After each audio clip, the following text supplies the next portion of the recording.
Hello tout le monde, j'espère que vous allez bien. On se retrouve dans une nouvelle vidéo aujourd'hui pour parler voiture électrique. Donc je vais vous donner mon avis sur ce mode de transport au quotidien. Donc vous l'avez compris, si je vous parle de voiture électrique, c'est qu'on a une voiture électrique à la maison, donc avec un bébé, donc voiture électrique sur des petits trajets mais aussi sur des longs trajets.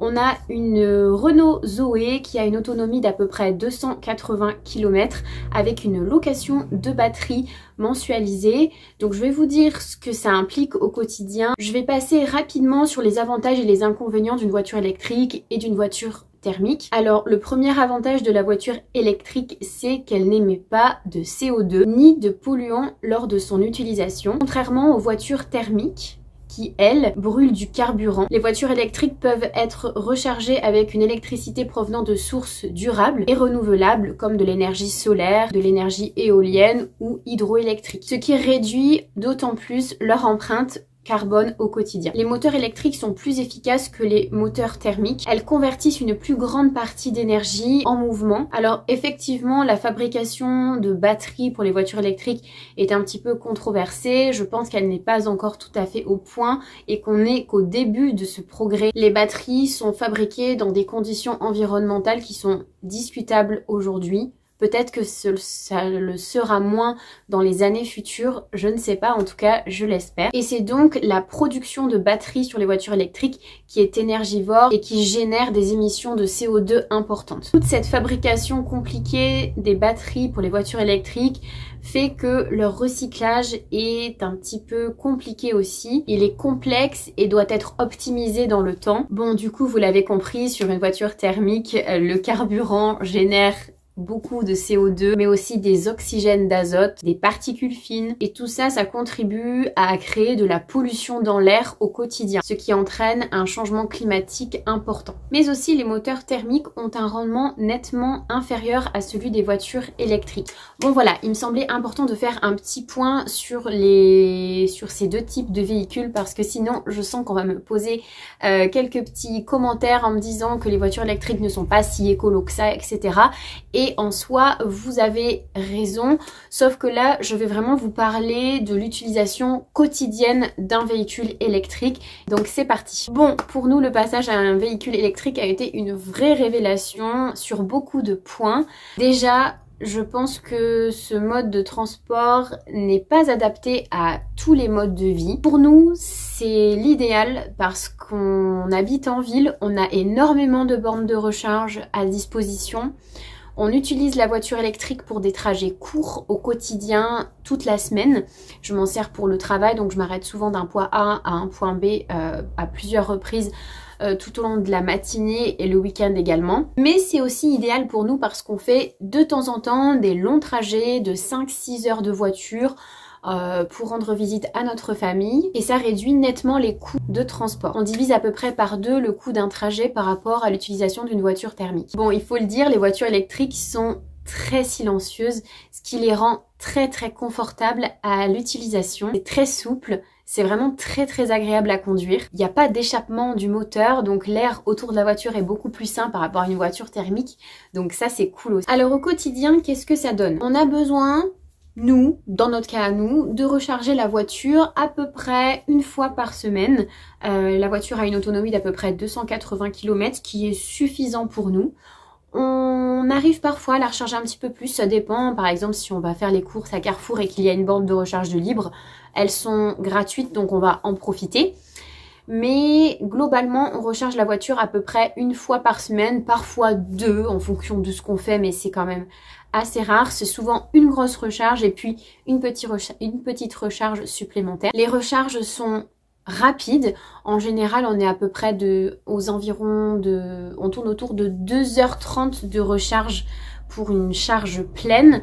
Donc on a plein de bornes 22 kWh autour de chez nous, donc c'est très pratique. Bien sûr, ça dépend de l'endroit où vous vivez, parce que si vous vivez dans un endroit où il n'y a pas du tout de borne de recharge et que vous n'avez pas de borne de recharge chez vous, ça va être un petit peu compliqué. Nous, on habite en centre-ville, donc on peut très facilement recharger notre voiture à quelques minutes à pied de chez nous et on peut revenir la chercher 2-3 heures après sans aucune difficulté, donc c'est très pratique pour nous au quotidien. Mon chéri a également une borne de recharge à son travail dont il peut profiter tous les mardis, donc ça c'est top aussi. Et ensuite quand on part sur des trajets plus longs, alors là il faut s'organiser un petit peu plus.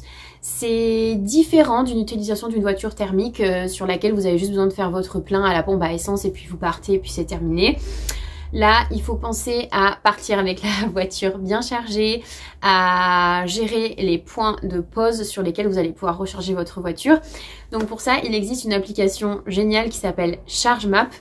Donc avec cette application, vous allez pouvoir voir toutes les bornes de recharge qui se trouvent sur votre trajet. Vous allez pouvoir connaître les distances aussi de ces bornes par rapport à votre trajet. Est-ce que ça vous fait faire un grand détour ou pas? Et en fonction des trajets que vous avez, eh ben, vous allez choisir les points de recharge et puis vous arrêter à des points stratégiques. Donc vous allez pouvoir définir sur l'application à quel pourcentage de batterie minimum vous voulez arriver sur votre point de recharge, etc. Donc il y a tout un tas de critères que vous pouvez prendre en compte et mettre en œuvre sur l'application pour pouvoir choisir les points qui vous correspondent le mieux. Vous avez également le tarif des bornes, etc.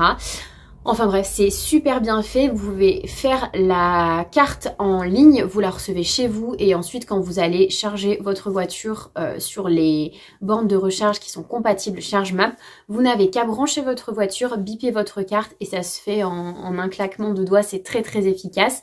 Et vous pouvez ensuite suivre la recharge de votre voiture sur votre téléphone si vous avez cette compatibilité-là avec votre véhicule. Donc, si notre véhicule a une autonomie de 280 km, on va s'arrêter par exemple au bout de 250 km pour garder quand même une marge de manœuvre de 30 km. On ne sait jamais si la borne est en panne par exemple, on va pas arriver avec 2 km d'autonomie. Enfin voilà, il faut gérer un petit peu sa batterie.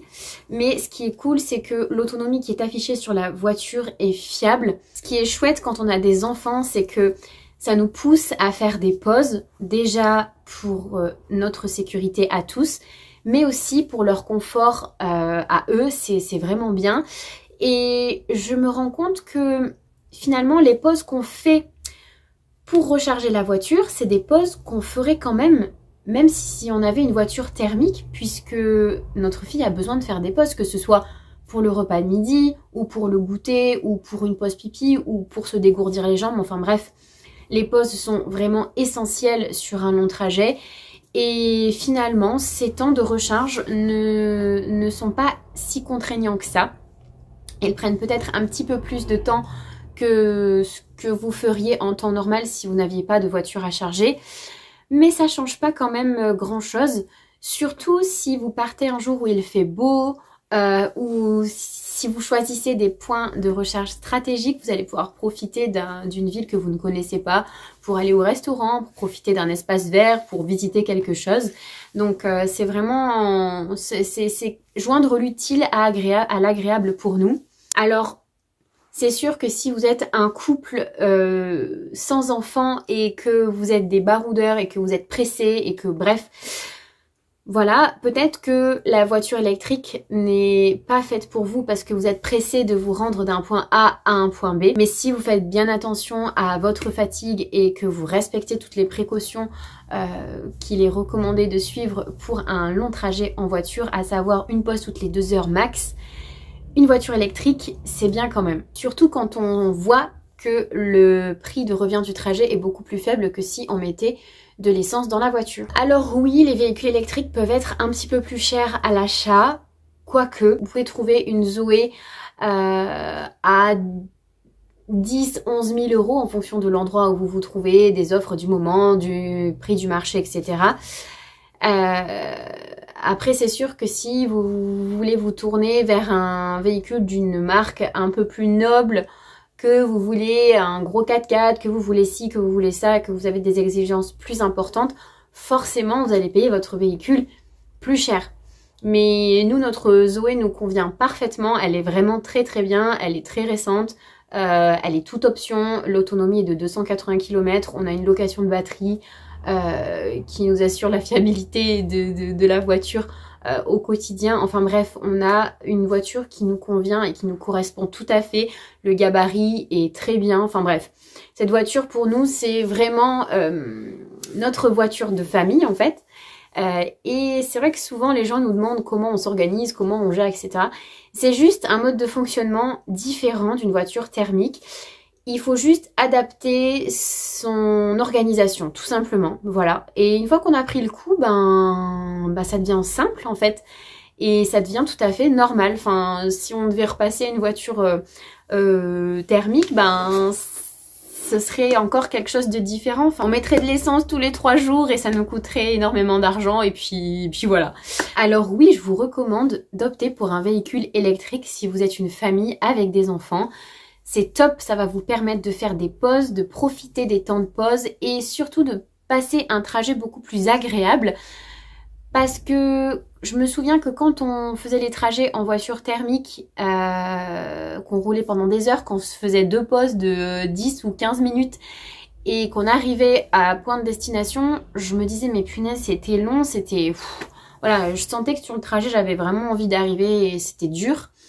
Alors que là avec un véhicule électrique, les pauses sont agréables, on va au restaurant, on va se faire un goûter, on va jouer au parc, on fait des choses qui nous permettent de prendre l'air.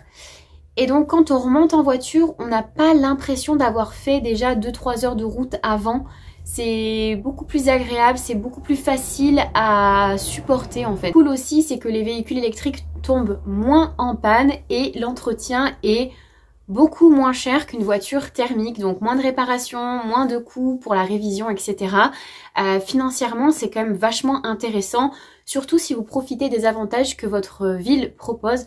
Par exemple, nous, à Nice, on a la carte prise de Nice, donc c'est une carte qui est spécifique à notre secteur.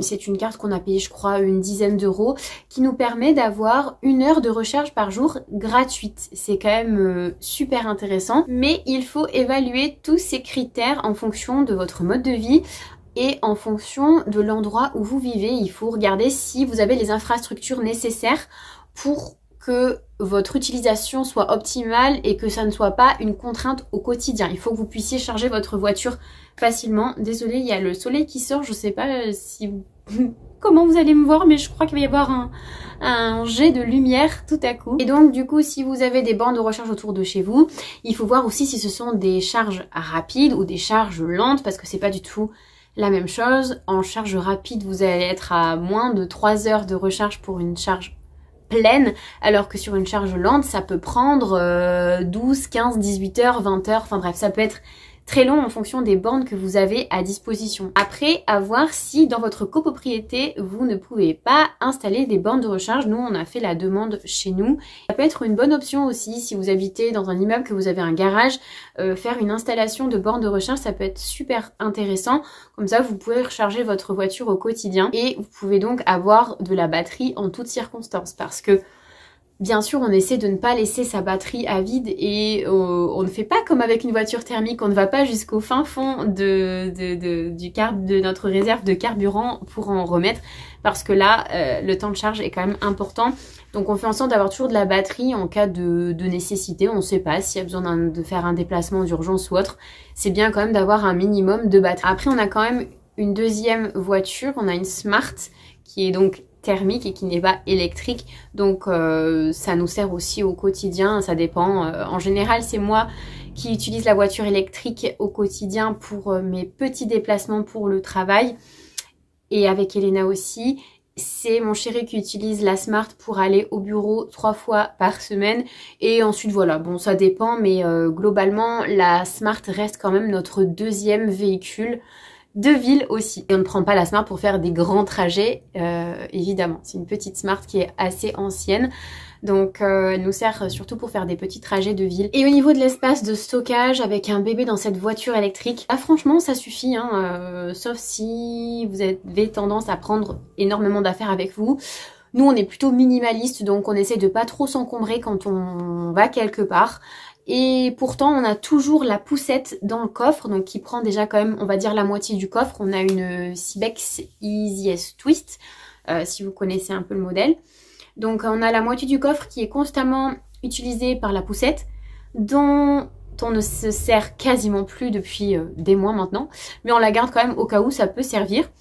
Donc on met nos affaires dans la deuxième partie du coffre et comme nous n'avons qu'un seul enfant, pour l'instant on a la banquette arrière quand même, la moitié de la banquette arrière qui nous sert aussi pour poser des affaires. Donc je ne vous cache pas que quand on part chez ma famille dans la Loire et qu'on revient, la voiture est pleine à craquer parce qu'on fait des achats, etc.